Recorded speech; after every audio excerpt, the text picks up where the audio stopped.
Les damos la bienvenida a su tiempo devocional Palabra y Café, el aroma de la palabra del Señor en nuestros corazones, fortaleciendo nuestra fe. Con el pastor Richard Rodríguez. Por R12 Radio, más que radio, una voz que edifica tu vida. Bienvenidos. Amados, para hoy en Palabra y Café, dice de la siguiente manera: Señor, que mi vida haga sonreír tu corazón. Es una manera un poco poética, sí, de decir lo que Pablo le comunica a los tesalonicenses en el capítulo 4, versículo 1 de su primera carta. Entendemos la relación que Pablo tenía con los tesalonicenses. En las lecturas no solamente de lo que llevamos hasta ahora, de estos 3 capítulos primeros de la carta, sino también del libro de los Hechos. En el capítulo 17, sobre todo, lo que tuvieron que vivir allí en Tesalónica junto con Silas y los hermanos de la ciudad. Pero el vínculo nos lleva a entender, y todo lo que ha dicho Pablo hasta ahora nos lleva a entender el versículo 1 del capítulo 4. Solamente vamos a hablar hoy de ese versículo. Pablo dice: por lo demás, hermanos, habiendo ya hablado de todo el ministerio en Tesalónica, de los cercanos que habían sido, y esta es una parte de la carta porque quienes han estructurado la carta colocan allí, a partir del capítulo 4, diversas exhortaciones, por lo menos en esta traducción que tengo yo, la versión del 95, versión de estudio, dice diversas exhortaciones, y colocan un subtítulo allí que es la vida que agrada al Señor, que va hasta el versículo 12. Por eso, en parte, el título, y vamos a ir hasta el final con esta porción, es decir, los capítulos 4 y 5.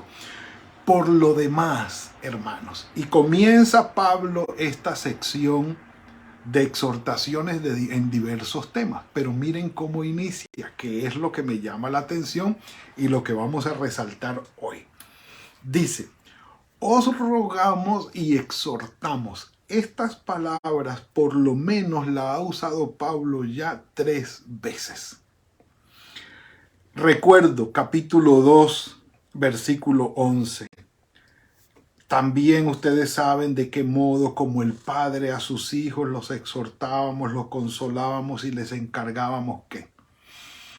Ya allí lo había hecho Pablo, siempre rogando y exhortando y buscando la manera como de llegar al corazón de los tesalonicenses. Ahora, el ruego y la exhortación tienen que ver con sentar al lado a la persona y decirle: mira, necesito decirte algo importante. No es diplomacia, no es bla, bla, bla. Hay un nexo, ¿sí? Hay un vínculo importante y necesito que estés allí al lado. Y quiero contarte algo, quiero decirte algo. Y el ruego tiene que ver con la actitud de querer que el otro cambie. Me explico. ¿Cuál es el objetivo, mi amado hermano, mi amada hermana? Cuando tú vas a exhortar a alguien, cuando tú vas a hablar con alguien.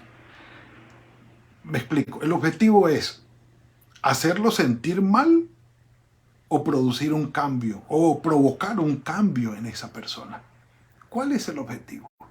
Que él reciba toda mi hostilidad, mi violencia verbal y mi arrogancia, o mi enojo, mi ira, o mi descontento, o mi frustración porque no obró o no está haciendo lo que a mí me gustaría que hiciera.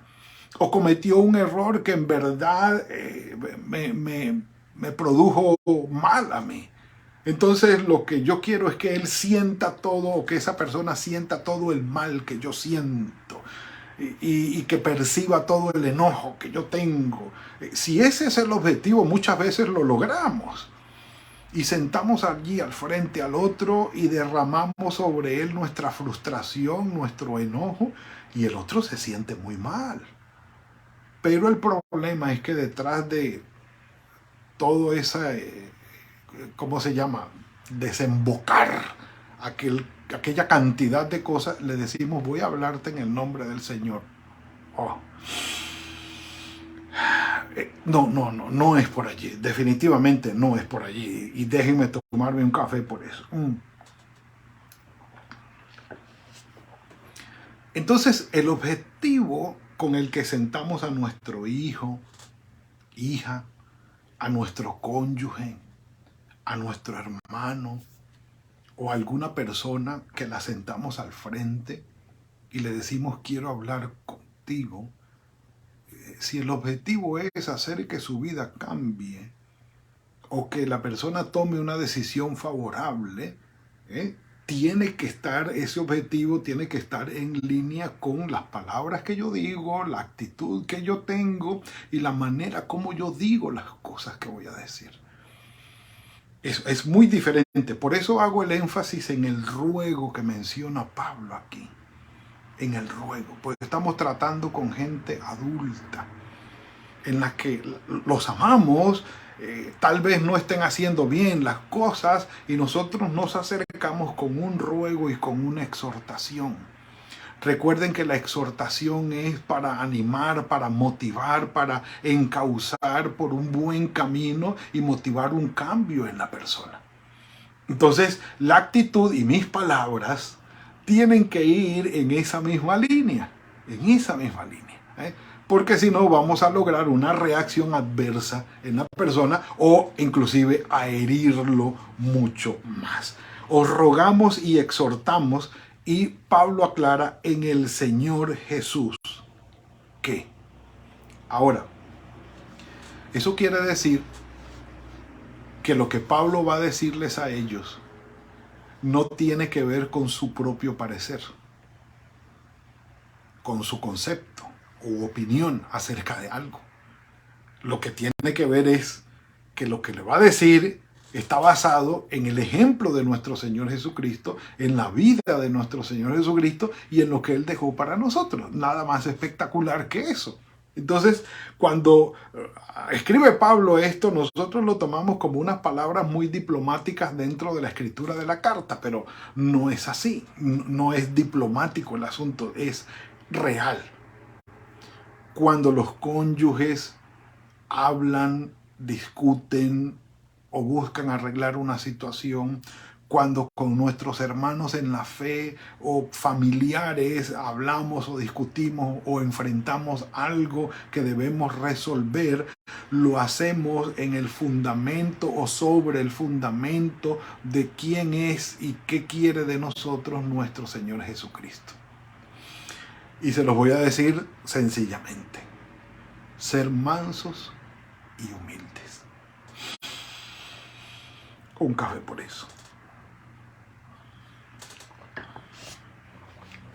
Por eso la palabra que dice Pablo, les rogamos y los exhortamos en el Señor Jesucristo.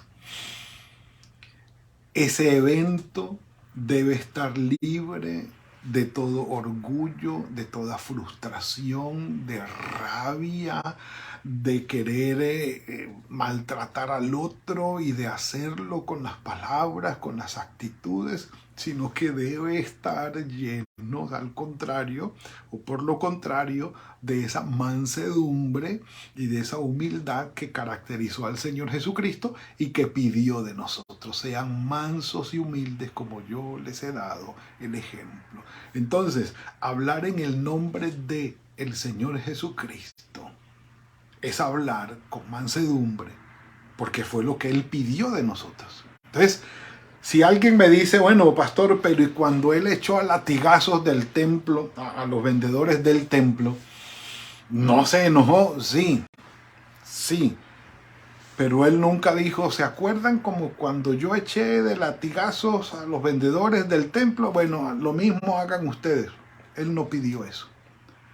Número 2, él lo hizo porque él es Dios y tiene toda la soberanía y potestad para hacer lo que hizo. Nosotros no somos dioses o no somos Dios. Él sí lo es. Entonces, lo que él pidió de nosotros fue humildad y mansedumbre y que nos tratáramos entre nosotros en amor. Entonces, cuando Pablo dice, les ruego en el Señor Jesucristo, sí. Que también exhortó a los escribas y los fariseos y le habló duro. Ajá, sí, Señor. Y llegará el momento en que podremos hacerlo con amor, pero con firmeza. Y habrá que hacerlo. Y habrá que hacerlo. Pero la segunda parte me llama aún más la atención porque exige aún más de nosotros. Dice Pablo, de la manera, o sea, por lo demás, hermanos, os rogamos y exhortamos en el Señor Jesús que de la manera que ustedes lo aprendieron de nosotros, y digo yo, amén. Y acuñamos aquí, o recordamos aquí la frase acuñada ya hace mucho tiempo, que dice de la siguiente manera, 2 puntos. El ejemplo no es la mejor manera de enseñar, es la única, y ustedes saben eso. Un café por eso. Ahora, cuando Pablo dice, les exhortamos que de la manera que ustedes aprendieron de nosotros, cómo conviene conducirnos y agradar a Dios, es decir, cómo conviene tener un comportamiento, una actitud, una conducta y con esa forma de vida agradar a Dios. Y uno dice, Pablo les dio el ejemplo. Sí, les dio el ejemplo. Pero ustedes saben que el ejemplo que Pablo y Silas les dieron a los tesalonicenses de cómo deben conducirse para agradar a Dios, lo hicieron en un contexto, mis amados, no muy grato. Estamos hablando de persecución, de acusaciones, de tener la vida en peligro, de injusticia, sí, de adversidad y de sufrimiento. Y quiero decirles algo, eso es un reality. No sé si recuerdan aquellos, sí, todavía existen, la verdad, no veo casi televisión ahora, pero acuérdense de aquellos realities donde ponían gente en unos contextos y que interactuaban y aquello era muy atractivo. Fue atractivo al principio, luego ya se volvió un poco pesado el asunto, pero el reality de la vida nuestra es: estamos frente a circunstancias adversas y frente a sufrimiento y nuestra fe está siendo puesta a prueba. Porque nuestra conducta, nuestra actitud, nuestras palabras, nuestras maneras de ser, cuando estamos envueltos en una crisis, en un tiempo de sufrimiento, en un tiempo de adversidad, allí es donde realmente mostramos cómo es nuestro corazón en medio de eso. Y no podemos actuar porque definitivamente nuestro corazón muestra cómo somos. Entonces, en el capítulo 17 de Hechos, allí aparece el contexto histórico en el que Pablo y Silas llegan a Tesalónica y toda la circunstancia que se da. Y cómo Pablo, en medio de persecución, y él lo dice allí, ustedes lo aprendieron y lo aprendieron muy bien de nosotros y lo aprendieron bien, lo dieron buen ejemplo de su fe en medio del sufrimiento, de la adversidad y de la preocupación. Cuando los padres preguntan, ¿cómo puedo yo, pastor, transmitirle mi fe a mis hijos? ¿Cómo puedo yo enseñar a mis hijos para que sean creyentes en el Señor? Lo primero que les decimos es, tiene que valer la pena para ustedes. Es decir, tiene que ser cierto en ustedes. Que los muchachos, sus hijos, se den cuenta que la prioridad para ustedes es el reino de Dios, es Dios. que ellos vean que ustedes oran, leen la Biblia y que para ustedes la vida cristiana y el buscar de Dios es prioridad indiscutible. Que los vean orar, que los vean obrar y vivir de acuerdo con la palabra, que ellos vean que ustedes realmente como padres han encarnado la vida cristiana que Dios quiere que llevemos. Y en sus discusiones y en su manera de llevar el hogar y en lo que ustedes son y hacen, los muchachos, sus hijos, realmente ven y notan que ustedes son hijos de Dios. Como padres son hijos de Dios, son un hombre y una mujer de Dios. Y así les estarán dando el ejemplo, lo cual es absolutamente impresionante para educar a nuestros hijos en la fe del Señor.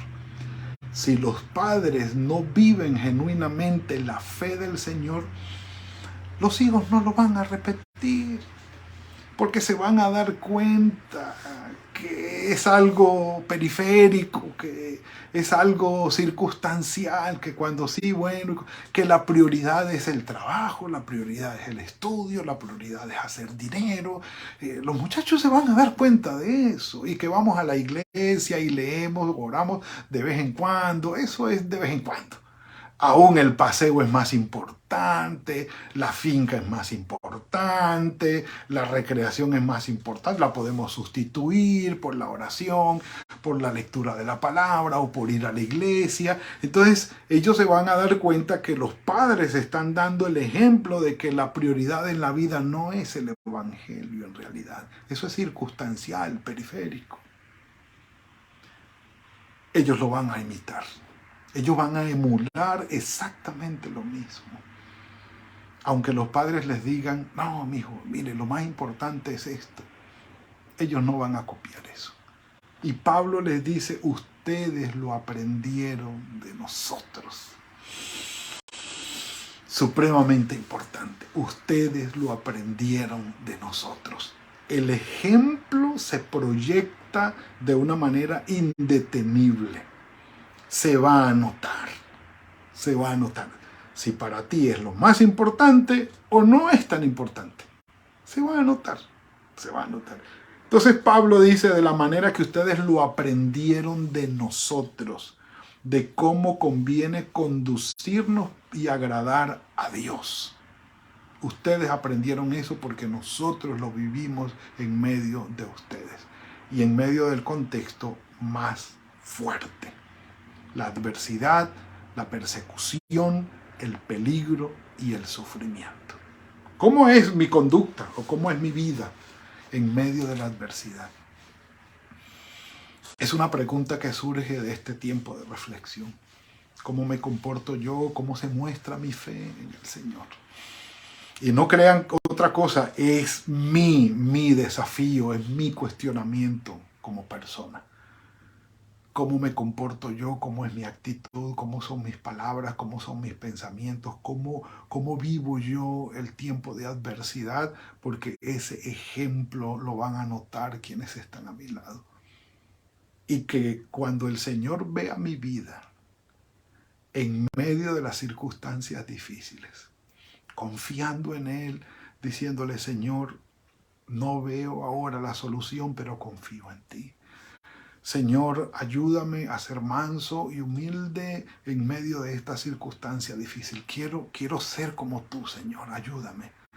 Cuando el Señor ve que mis palabras y mi actitud buscan ser como el ejemplo que nos dejó nuestro Señor Jesucristo en mansedumbre y humildad, el Padre nos ve y sonríe agradado. Y sonríe agradado. Porque nuestra confianza en el Señor le agrada, a Él le agrada. Y es la manera como podemos nosotros sacarle una sonrisa al Señor desde su corazón. Y termina Pablo diciendo, este primer versículo, que así abunden más y más. Mire cómo dice, que sigan ustedes progresando cada día más. Dice esta versión: finalmente, amados hermanos, les rogamos en el nombre del Señor Jesús que vivan de una manera que le agrada a Dios, tal y como les enseñamos. Ustedes ya viven de esta manera y los animamos a que lo sigan haciendo aún más, que se esfuercen cada vez más por seguir viviendo así, dice la traducción del lenguaje actual. Entonces, mis amados, aquí hay un desafío con el que podemos terminar esta semana. Hoy es viernes, y poner en las manos del Señor nuestra vida para que nos ayude a ser ejemplo de fe y confianza en Él en medio de las circunstancias más adversas. Pero también entender que es una obra que Él está haciendo en nosotros. Lo decíamos ayer: Señor, haz tu buena obra en mí. Sí, haz tu buena obra en mí, es decir, obra en mí de acuerdo con lo que tú quieres para conmigo. Crecer, abundar en el amor, en la firmeza de mi corazón, en confiar en ti, en el proceso de la santificación. Ayúdame, Señor. Y definitivamente poner de nuestra parte para que esto sea una realidad es importante. Que el Señor vea que nuestro corazón quiere hacerlo. Preguntémosle al Señor: Señor, ¿qué hay en mi vida que esté estorbando a vivir genuinamente lo que tú quieres que yo viva? Que hay algo que me está distrayendo, hay algo que está estorbando, hay algo que está en primer lugar. Ayúdame a identificarlo, Señor. Me he descuidado de estar permaneciendo en ti. Me he descuidado. Necesito, levantarme más temprano, orar más, estar más contigo, corregir mi actitud, mis palabras, dejar de estar tan angustiada, desesperada y buscar agradarte a ti, tener más calma, más tranquilidad. Señor, ¿qué necesito tener en mi corazón para que cuando tú veas mi vida sonrías? Y pudiéramos decir: vayas preparando esas palabras que dicen: buen siervo y fiel, bienvenido, adelante, en lo poco has sido fiel, en lo mucho te pondré. Que el Señor nos ayude con esto y que nuestras vidas siempre estén enfocadas en agradarle a Él, y que sea un desafío constante, que nosotros mismos lo propiciemos para agradar al Señor y seguir su camino en humildad y mansedumbre. Padre, gracias por este regalo que nos has dado hoy. Es un desafío, Señor, pero sabemos que es la obra tuya en nuestros corazones. Que sin importar el contexto, Señor, podamos tener una vida que cuando tú la mires sonría tu corazón, Señor. Tu ayuda para con nosotros es indispensable. Gracias, Señor, porque sabemos que tu Espíritu Santo no deja de obrar en nuestras vidas. Perdónanos, Señor, por aquello que hay en nuestro corazón, en nuestras palabras, tal vez en nuestras actitudes y pensamientos que no te agradan. Perdónanos, Señor, y ayúdanos en el poder de tu Espíritu Santo a llevar la vida como tú quieres que la llevemos, sabiendo que es lo mejor para nosotros, para nuestros hijos e hijas, para la familia extensiva, para los que nos rodean, que los amamos, Señor, que los amamos. Y si hemos herido sus corazones de alguna manera, perdónanos, Señor, también, y ayúdanos a restaurar su corazón. Y que podamos vivir en bendición bajo tu cuidado, Señor. Te lo suplicamos. Gracias por esta semana que ha pasado, por el fin de semana que viene. Este día lo ponemos en tus manos. Dirígenos y guárdanos, Señor, te lo rogamos. En el nombre de tu Hijo Jesucristo. Amén y amén. Mis amados, ha sido el tiempo de hoy. Que el Señor los bendiga y los guarde. Que tengan muy buen día en el nombre del Señor. Que sea fructífero el trabajo de sus manos. Feliz fin de semana. Que puedan estar en familia, ir a la iglesia, edificarse, ser de bendición. Y nos veremos el lunes, si el Señor lo permite, en otro tiempo de palabra y café. Que el Señor los guarde. Gracias por compartir con nosotros este espacio de Palabra y Café. Hasta una próxima oportunidad por R12 Radio.